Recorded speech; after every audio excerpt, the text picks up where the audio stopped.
Welcome everybody to a look at the first film in the Whistler box set that has been released by Indicator. This is Columbian Award number 6 in the box set series that they have.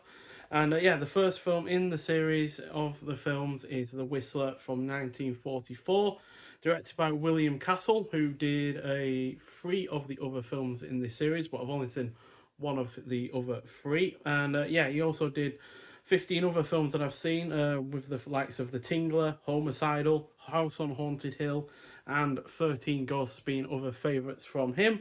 Now, this is a mystery film noir, so not quite the horror films of those ones that I've already mentioned. And yeah, clocks in at only 60 minutes long, stars the likes of Richard Dix, who was in the likes of The Ghost Ship, It Happened in Hollywood, and he would go on to star in this next six of these 8 films in this series. So yeah, 7 films in total from him in this series. Also stars Gloria Stewart, who was in the likes of The Invisible Man, The Kiss Before the Mirror, and Secret of the Blue Room, as well as J. Carol Naish, who was in the likes of House of Frankenstein, Calling Dr. Death, and Strange Confession. Those last two there being in the part of the Inner Sanctum series, which again is kind of similar to this. This is a film noir series, that was a horror series. They were all loosely connected with the same actor in the leading role of the films, while also having a sort of a wraparound narrative or a sort of introduction, I should say, from the same kind of character. And yeah, we get the introduction in this film from the Whistler, and it's this story is about a guilt-ridden man who blames himself for his wife's death and secretly pays an assassin to kill him. But then he finds out that his wife isn't dead at all, and now the assassin is on his trail with no way to call off the hit. As yeah, the guy he does the deal with, who's the intermediary between the person that wants the assassin to kill someone and the assassin himself, gets killed by some nefarious gangsters. So yeah, he's got no way to to call off the hit after he realizes he doesn't want to die after all. So yeah, but this is an overly remarkable film in terms of its execution. But then again, you've only got 60 minutes to play with, so you're only going to be able to do certain things with such a short running time. But that said, Richard Dix makes for a good lead, and it is also the oldest effort that I've seen that has this kind of plot, which certainly made for interesting viewing.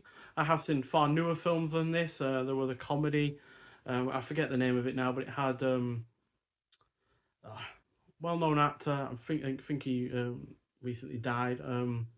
But yeah, that was basically a comedy where a guy who is suicidal wants a hitman to kill him, but then he ends up finding a reason to live, and yeah, ends up trying to evade the guy that is trying to kill him. So certainly had other versions of this plot before, but this seemingly is the originator of such a thing.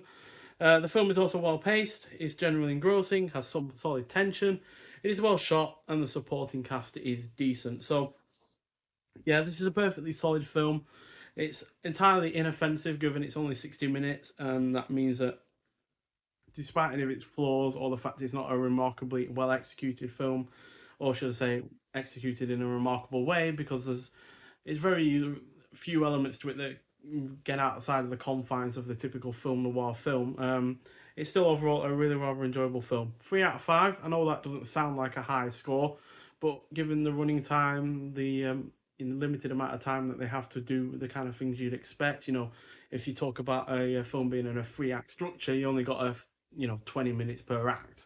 So you've got to do a lot in such a short amount of time, and I think this overall succeeds at doing that, especially with William Castle in the director's chair and Richard Dix in the lead role. So yeah, overall really really rather good.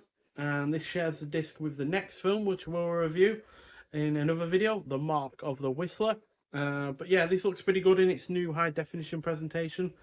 And yeah, we get the original mono audio, and we get audio commentary with film historian Josh Nelson on The Whistler. That's from this year. We also get a whistle stop tour from 2024, which is cuts in at 25 minutes. It's an in-depth overview of the film series by critic and author Kim Newman. And yeah, we also get It's Your America, which is a 36-minute short film, which is a dramatized documentary focusing on soldiers returning from World War II, directed by John Ford, and sorry, and featuring J. Carol Naish, who is the villain in this film. in the Whistler. So yeah, overall a really really good film, and yeah, one that I do highly recommend, and a solid start to this 8 film series overall. So yeah, I'm gonna be doing these reviews hopefully one every 2 days. I reviewed the box set 2 days ago, so it seems, you know, reasonable to do a film every 2 days after that. So yeah, really gonna be looking forward to the next films. I've only seen one other film in this series outside of this first film. So I've got 6 other films to watch for the first time, and I'm really, really looking forward to seeing what they have in store. But yeah, nonetheless, thank you for watching. If you have seen this film before, I'd like to hear your thoughts on it, and I'll see you in the next one. Bye.